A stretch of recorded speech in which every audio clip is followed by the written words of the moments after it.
Hey guys, welcome back to Kurt's RPM Garage, and today we are going to be installing a light bar, as you can see there, on my F150 Lightning Pro.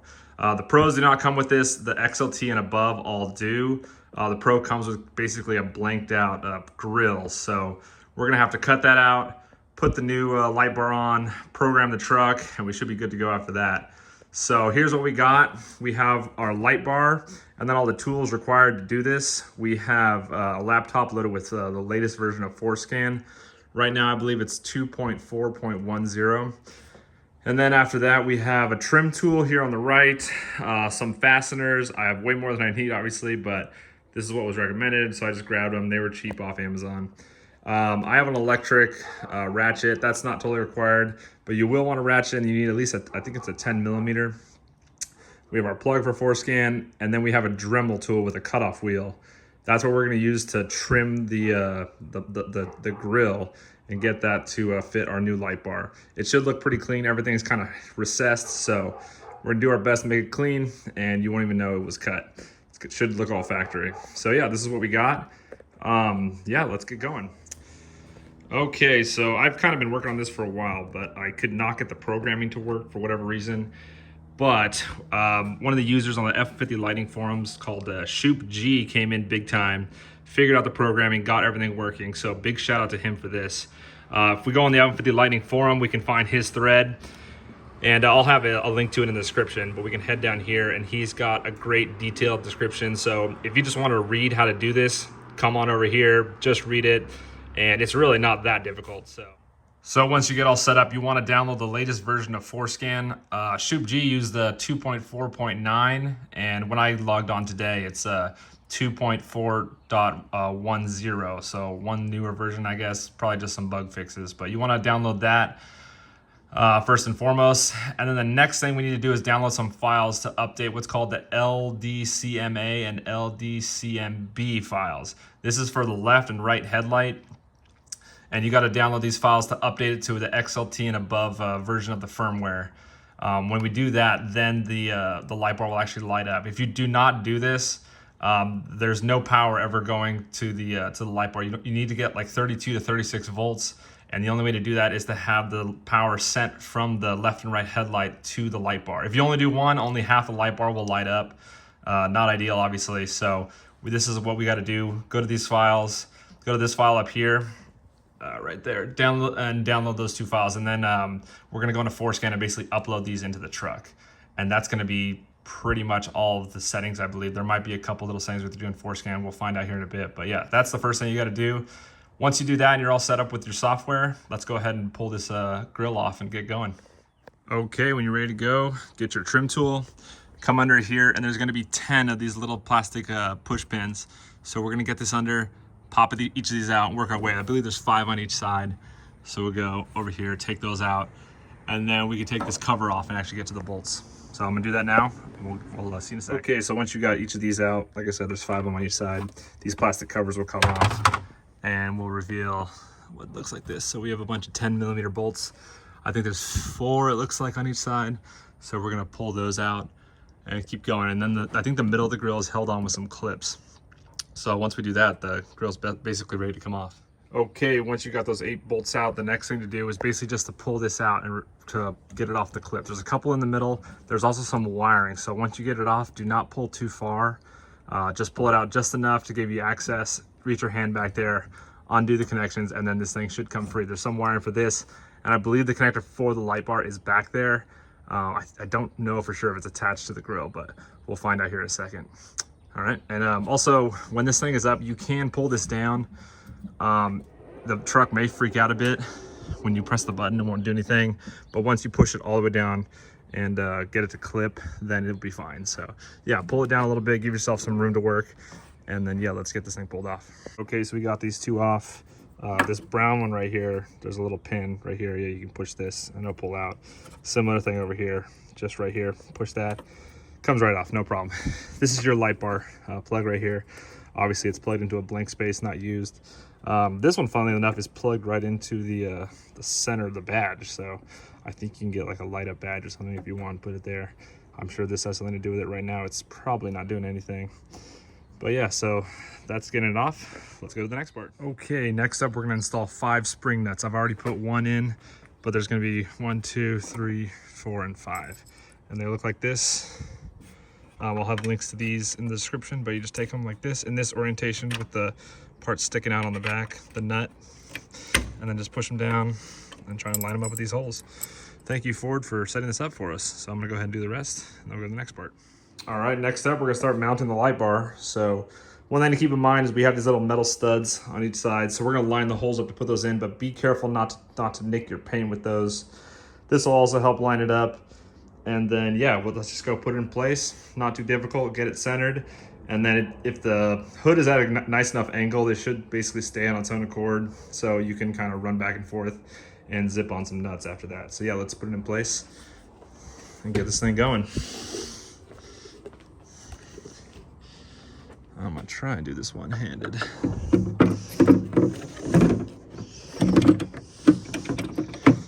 So let's go, there we go. Got that set in. This side in, well, it's falling down, but I'm gonna fix it and then we'll get it going. Okay, once you get this well enough hanging on there, we can take our M6 bolts, 5 of them, and we're gonna thread these into our spring nuts. So we're gonna line this up into place and then put each of these 5 in here.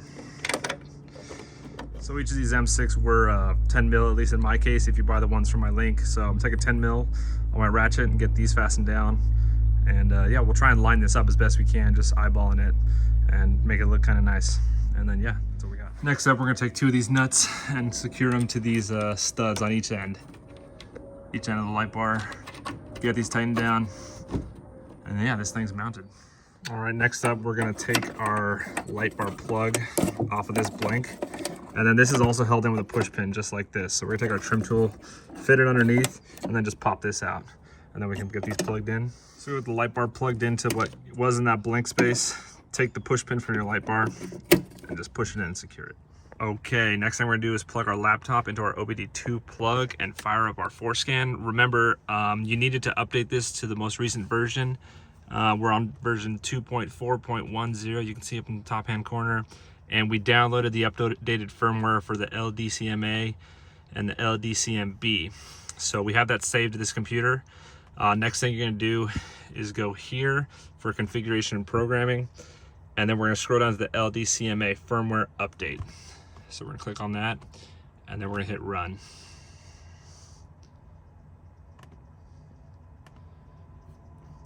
This procedure will update this. Yes, I'm very aware. A couple things of note, you do not want to do this if you're 12 volt, you believe it's low, because if it dies, you could have a brick truck. So you definitely don't want to do that. Make sure the battery's good to go. So please turn the ignition off. I'll go ahead and do that. Okay. Okay, next up, we're gonna go to the top where it says available, go to custom, and then we are gonna go one by one and load these files. So click on the 3 dots on the top one, click browse. My computer's pretty slow, this might take a second. She's pretty old.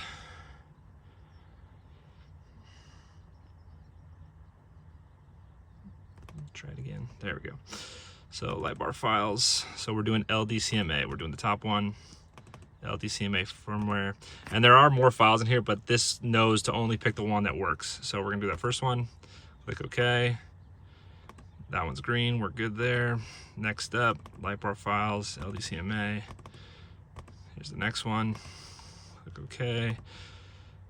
Number 3, browse, light bar files, CMA, firmware. Number 3, click OK. Okay, once you got all 3 green, everything's good. We're gonna go down here at the bottom and click program. Please turn the ignition on, but don't start the engine. Not a problem, it doesn't have an engine. So I'll just click the on button once. Procedure will take 1 to 2 minutes. Okay. So truck is probably gonna make a whole bunch of weird noises, but that's okay. Okay, that previous scene I just showed you, it actually didn't work that time, and I tried it a couple times, still didn't work. But what I realized was the truck was charging and it didn't seem to want to do anything while the truck was charging. So I pulled the charger out and it worked immediately. So that was my issue. So that's fixed. This side's done. I'm gonna do the same thing, but for the LDCMB. Exact same thing, run that, download this, and then we should be good to go. So we're gonna go over LDCMB, hit run. Okay, please turn ignition off. Done. Okay, we'll go custom, load each file, LDCMB.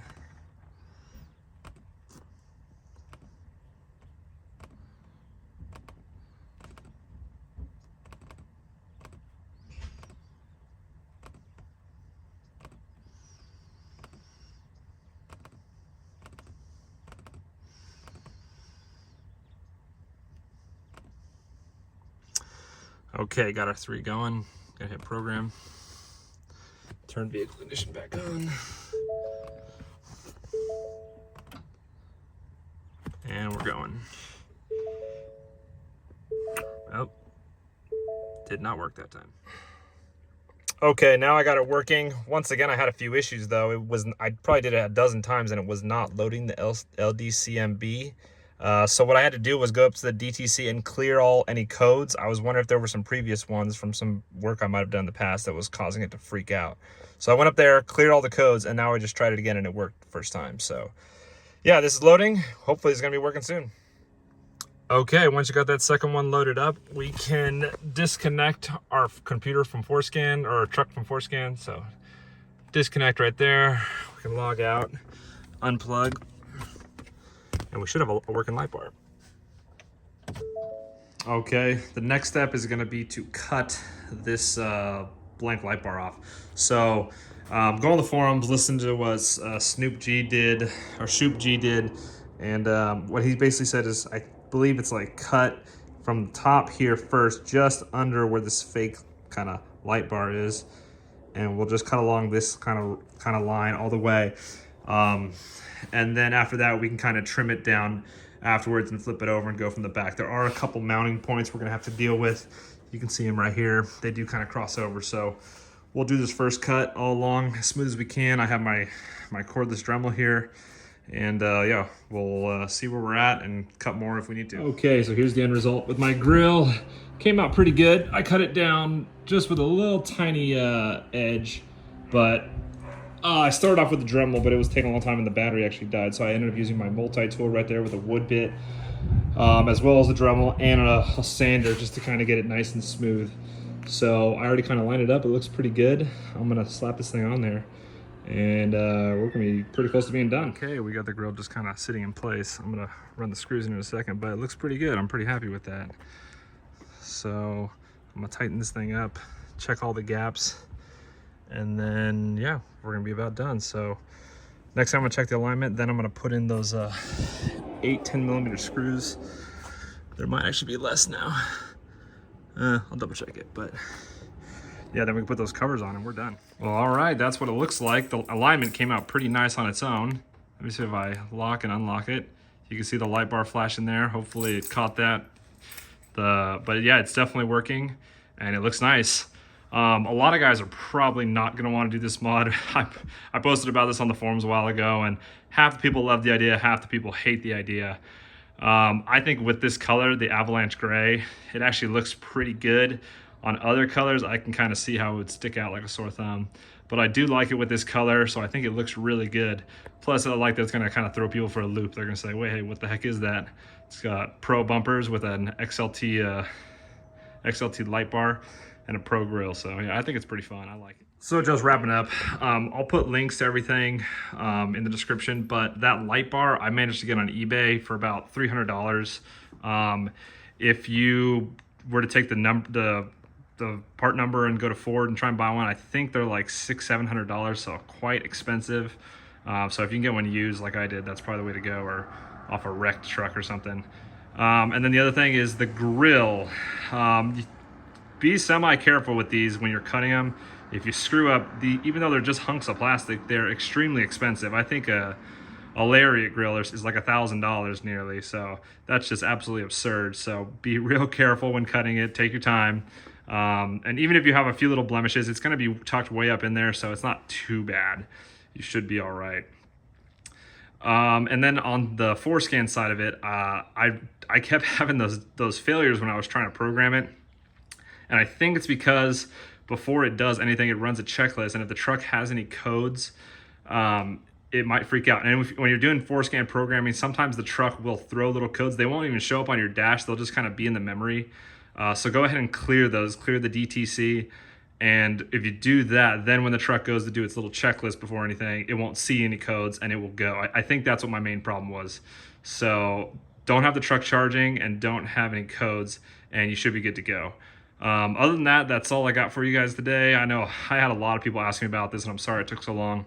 Again, shout out to Shoop G on the F150 Lightning forums. Really saved my butt and made this video possible. So yeah, check out the forum link and everything else. And yeah, I'll see you guys in the next one. Later. And as a final bonus, here's the lights at night. Yeah, it works good. Looks nice. It's actually kind of hard to see during the daytime, but at night, yeah, it really pops out. So yeah, it looks great. And thanks for watching.